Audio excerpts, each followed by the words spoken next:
Michigan is on the march for a national title. They've won the Big Ten now 2 years in a row. They beat Ohio State now, again, 2 years in a row. They got their eyes on the prize. And how are they going to get there? What do they need to do? Well, a lot of it rides on number 9. The cool hand under center, J.J. McCarthy. What does his role look like in a world where Michigan wins a national championship? We talked about it a lot last year during the season, especially towards the end of the year, but his deep ball got so much better. I want to rephrase that. It wasn't so much the deep ball, but it was the success going deep for Michigan where it felt like the dam sort of broke. Like the vertical passing game was just so much better. I think they need to sort of pick up where they left off against Ohio State for them to get where they want to go. Because I've said it many times on this show. I'll say it one more time for those of you that are new. Subscribe if you haven't already. Michigan, when they're able to throw the football downfield, it's just like being able to fight a different style. And that just makes you more dangerous. When you can do the ground and pound, where you can wrestle and run the football and just dominate people with your big human beings running power inside zone until the opposition says uncle.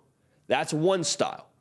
And then you can go with the MMA, right? The quick punch, the quick strike with the vertical pass game.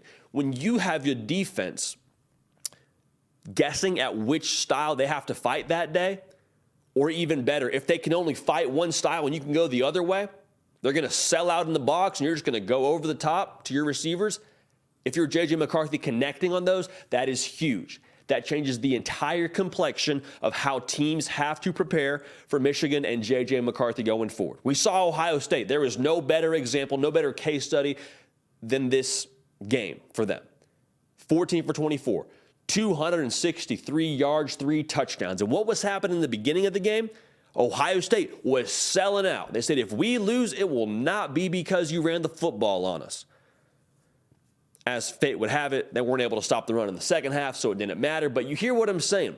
The vertical passing attack, especially early from Michigan, from J.J. McCarthy, was why they were so successful. So for Michigan to win a national title in 2023, I think we need to see more of the same. I would even love to see the evolution of that game from when they played against Ohio State for J.J. McCarthy, because he's got it in the tank, right? He was highly touted out of high school for a reason. It's not a matter of can he, it's a matter of how frequently will they integrate it and how much will they call that in terms of the vertical passing attack, making them pay. Also, I'm curious to see how much they involve J.J. McCarthy specifically in the run game. More thoughts on that in a second. But if you have not yet subscribed, would love to have you at the party. The Hard Count is live twice a week. We got content, though, every single day from myself and Nick Brake here on the Hard Count on the On3 YouTube channel. So lock it in. Also, make sure you're following me on Instagram and on Twitter at JDPakel. I want to hear from y'all. That's just a great medium for us to have a conversation back and forth. So thank you in advance for that. Like I was saying, not an absolute, but I'm just curious. Should they involve J.J. McCarthy just a little bit more in the run game? Because I went back, looked at the tape, looked at his stats. He only had one game of double-digit carries, and that was 10 against TCU. Now, the argument could be, and I'd listen to this, hey, we've got 2 really good backs, and Donovan Edwards and Blake Corum, we're going to let them tote the rock. Hey, fine. I'm cool with that. I hear you on that. No disagreements here. But if you were to involve his legs in the run game just a little bit more, could provide some other advantages for you. One of which being you just have another wrinkle in the run game that teams have to account for. They're off balance. When they go through their inside run period during the week, they have to pay a little bit more attention to quarterback power, to zone read. You have to be more aware of that because we always knew Michigan could do it, but if they were to consistently show it week in and week out, it's a headache for defensive coordinators. Why? Because you get to add in an extra blocker more often than not when you go quarterback run. Think about it this way. If you're going inside zone with your running back, you have 9 blockers. The 5 offensive linemen, 4 skill players, quarterback is handing it off, running back's taking the ball. We're on the same page so far. If you were to go quarterback power to the right, you have, like I said, those 9 skill players still blocking. And then you have, whether it's a running back, whether it's a tight end, a fullback, whoever it is, you get one other person to block for the quarterback. So the ball carrier makes 11, J.J. McCarthy, who's got some wheels, by the way. Believe he's like 4.4, 4.5 range in terms of the 40-yard dash. So he can go. He's a legit threat. And you have an extra blocker. Football, when it comes to running the ball, is a numbers game. And you get yourself a little bit more numbers. You're telling J.J. McCarthy, we're going to block 10 of them. You got to make one of them miss. Let's roll, brother. It's a good place to be. It's a good world to live in if you're Michigan. Now, I understand you don't want to make that consistently the flavor, but just a little wrinkle. Just throw it in there a little bit more often. Give him an average of 10 carries a game if you're comfortable with that, especially late in the season where your backs are worn down, where defenses have gotten a lot of tape on your run game. To mix that in later in the year, I think could be a real advantage for Michigan. Wait for the Ohio State game. Wait for the Big Ten title, the playoff. I'd be for that. And again, just adds another layer to what Michigan can do offensively. If you're going to win national championships, you utilize in full what you have in stock at Michigan, especially with your best players. And J.J. McCarthy, it's not a stretch, one of your best players. So what I'm trying to tell you is let J.J. McCarthy cook a little bit in the run game, all right? Let's utilize his legs a little bit here. Let him get out and about. I think it could be a very good thing for Michigan.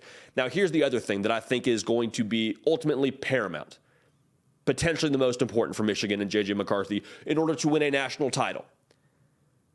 Now, for 2 years, Michigan has experienced growing pains. And if we want to be real, it's been two vastly different teams.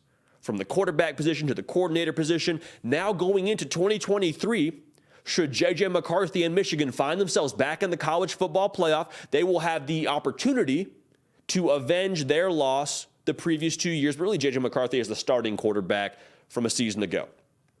That means something. How much does he take advantage of his growing pains? Because you just simply can't account for having been there, done that, right? The stage is big. The environment's unorthodox than any other college football setting, a little bit more corporate, different venue. It's a neutral site. Like, you hear what I'm saying? Having been there and done that, I think paid dividends for Georgia last year.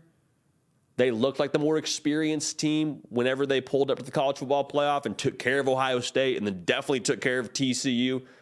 Nick Brick and I were on the scene for that crime.